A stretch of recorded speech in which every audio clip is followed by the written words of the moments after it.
Hello बच्चों, नमस्कार शिक्षक साथी। आप सभी का स्वागत है और आप अब देख रहे हैं अपना यूट्यूब चैनल रीमेक एडुपा।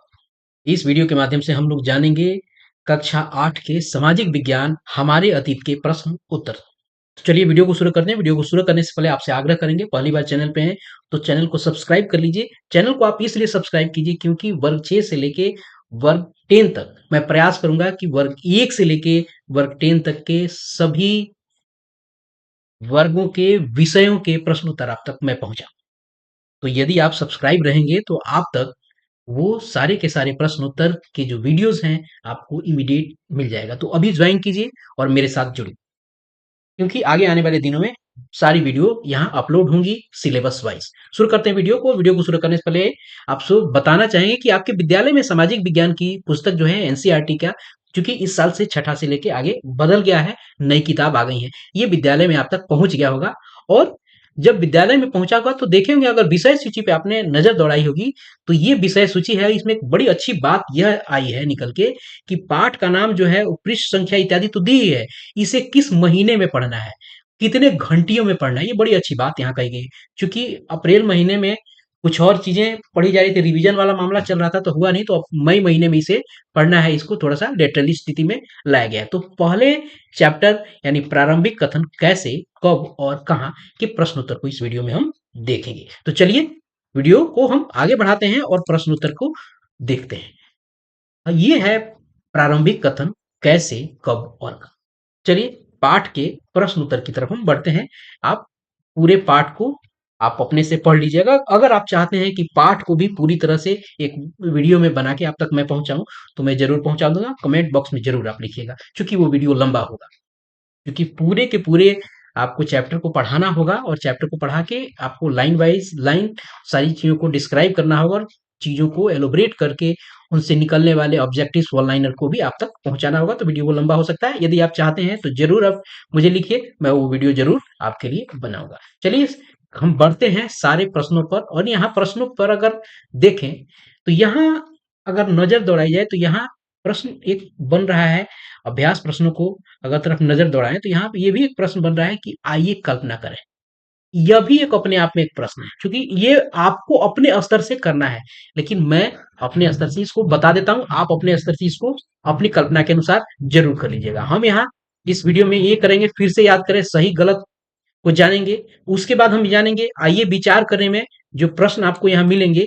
एक नंबर प्रश्न में आपको सही और गलत वाला मामला है, दो दो नंबर में, तीन नंबर में और चार नंबर में, दो नंबर, तीन नंबर में, चार नंबर में आपको प्रश्नों के उत्तर देने हैं। यहाँ आपको सही गलत बताना है प्रश्न में एक नंबर में, दो नंबर में आइए विचार करें में प्रश्न के इन प्रश्नों के उत्तर देने हैं, तीन नंबर में भी इन प्रश्नों के उत्तर देने हैं और चार नंबर में भी इन प्रश्नों के उत्तर देने हैं। उसके बाद पांचवा नंबर जो है ये करके देखना है आपको। ठीक है, इसे करके देखेंगे और इस करके देखने वाला, चूंकि एक गतिविधि वाली स्थिति है, इसको भी हम इसका भी उत्तर आप तक पहुंचाएंगे जरूर। तो ये आपको चार तरह के जो इसमें प्रश्न हैं, टाइप हैं, इन सब के उत्तर मैं आप तक पहुंचाऊंगा। तो चलिए अब बढ़ते हैं इनके उत्तर की तरफ। सबको मैंने एक पीपीटी में बनाया है, आप तक उसे मैं पहुंचा रहा हूं। प्रश्न उत्तर को शुरू करें। प्रश्न उत्तर के बगल में आपने देखा होगा कि लेफ्ट साइड में आया था कि आइए कल्पना करें, यानी आपको कल्पना करना है कि ये चीजें कैसे करेंगे। तो क्या कल्पना करने के लिए कहा गया है कि कल्पना कीजिए कि आप इतिहासकार हैं और आप यह पता लगाना चाहते हैं, आप पता लगाना चाहते हैं। और मान लीजिए कि आप कल्पना कीजिए कि आप एक इतिहासकार हैं, यानी आप इतिहास लिखते हैं और आप यह पता लगाना चाहते हैं कि आजादी के बाद, जब मतलब देश स्वतंत्र हुआ, आजादी के बाद एक दुर्गम आदिवासी यानी दूर के इलाका में जहां जो आदिवासी लोग रहते थे, यानी दुर्गम आदिवासी इलाके में खेती में क्या बदलाव आए, इन जानकारियों को ढूंढने के विभिन्न तरीकों की सूची बनाइए। यहाँ कहा गया कि कल्पना कीजिए कि आप इतिहासकार हैं, तो आजादी के बाद जो दुर्गम इलाके में आदिवासी इलाका जो है, वहां खेती जो किया जा रहा है, उस खेती करने के व्यवस्था में तरीकों में क्या बदलाव आया है, और इन अगर उन बदलाव की जानकारी को अगर आपको एकत्र करना है, उसका इंफॉर्मेशन लेना है, तो कैसे कीजिएगा। तो इसके लिए उत्तर आप क्या लिख सकते हैं, आप अपने तरीके से इसको कर सकते हैं। चूंकि आपको करना है, सबसे पहले मैं आदिवासी क्षेत्रों में कृषि से संबंधित प्रशासनिक रिकॉर्ड की मदद लूंगा।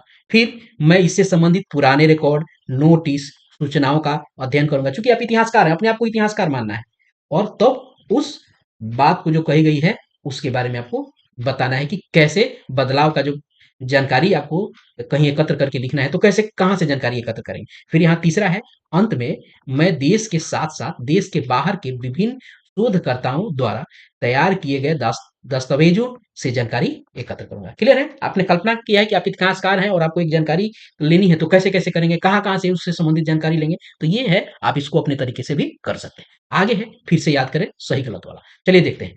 जेम्स मिल ने भारतीय इतिहास को हिंदू, मुस्लिम, ये थोड़ा सा इसको मुस्लिम आपको ठीक कर लेना है, ठीक है, मुस्लिम ईसाई तीन कालखंडों में बांट दिया है। तो इसका उत्तर क्या होगा? इसका उत्तर सही होगा। कुछ लोग इसको गलत बताते हैं, जो गलत नहीं होगा उन लोगों का आपको जो प्रश्न चिन्ह है ईसाई पे है, तो ध्यान रखिएगा।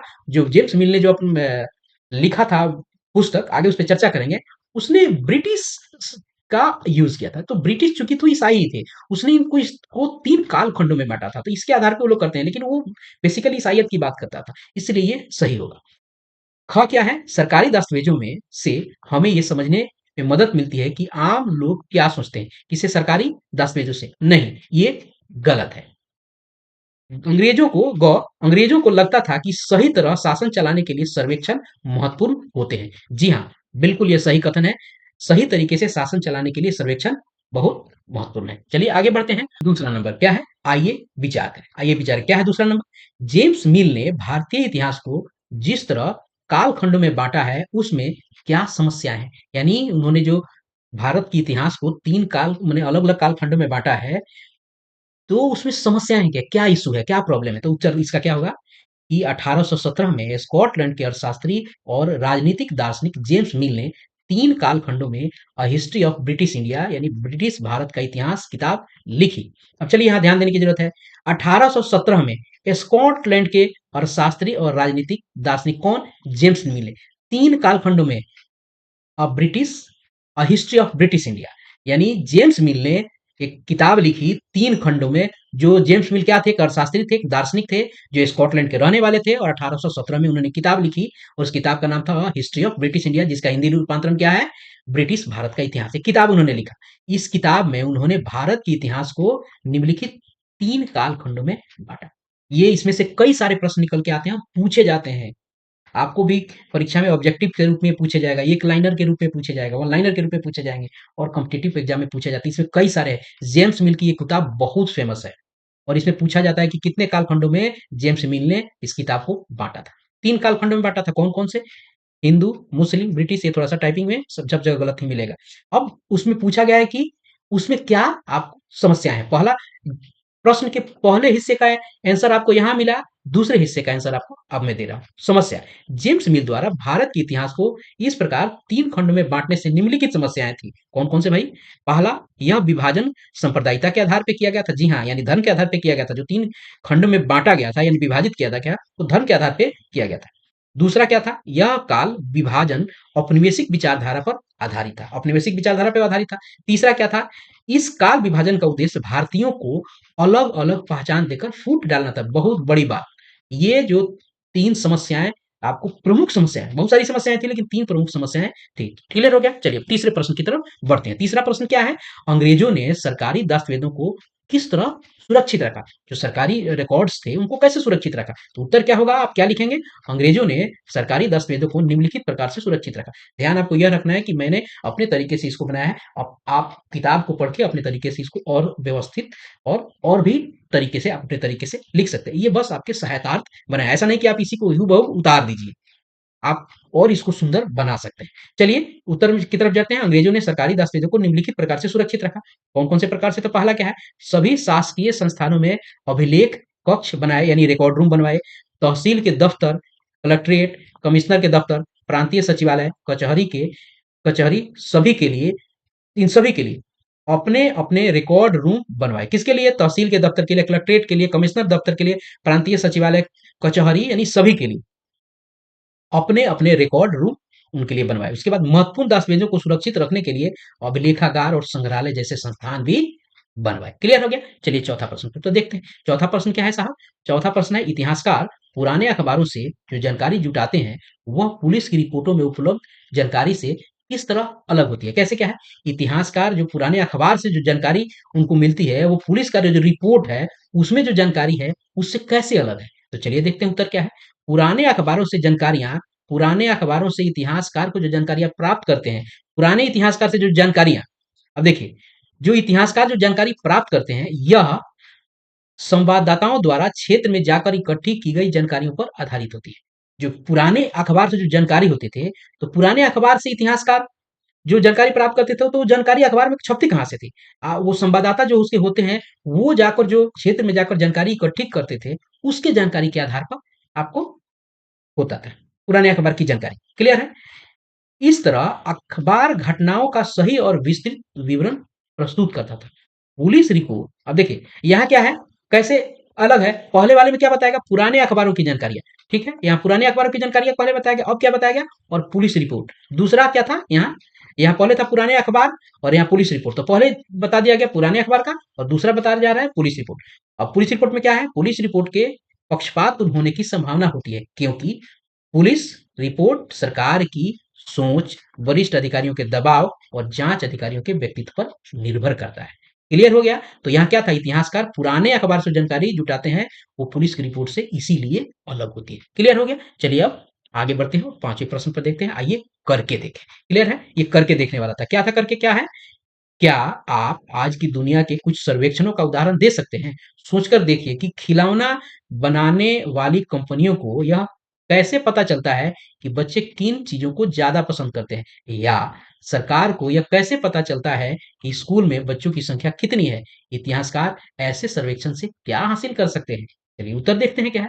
सर्वेक्षणों के उदाहरण, सर्वेक्षणों के ये कुछ उदाहरण है। सर्वेक्षणों के कुछ उदाहरण निम्नलिखित है। पहले हमने यहाँ एक शीर्षक दे दिया, यानी एक पॉइंट दे दिया, पॉइंट में लिखा है कि सर्वेक्षण के उदाहरण निम्नलिखित है। जैसे जनगणना, जनगणना होता है ना, उसमें सर्वेक्षण होता है। चुनाव के पहले सर्वेक्षण होता है। वनों का क्षेत्रफल जानने के लिए सर्वेक्षण होता है। नए तेल गैस क्षेत्र का पता लगाने के लिए सर्वेक्षण होता है। क्लियर हो गया? ये आपको प्रश्न के एक हिस्से का आंसर हो गया। उसके बाद खिलौना बनाने वाली कंपनियां वो कैसे काम करती हैं? खिलौना बनाने वाली कंपनियां भी सर्वेक्षण के माध्यम से बच्चों की पसंद पता लगाती हैं। सर्वेक्षण करते हैं, बच्चों के पसंद पता लगते हैं। ठीक है? जब बच्चों के पसंद पता लग जाते हैं, तो उसी अनुसार बच्चे कंपनी क्या करती है? खिलौना बनाती है। कि क्या पसंद है, क्या फैशन में बच्चे कौन-कौन सी चीजें पसंद करते हैं, कैसे पता चलता है? सर्वेक्षण में।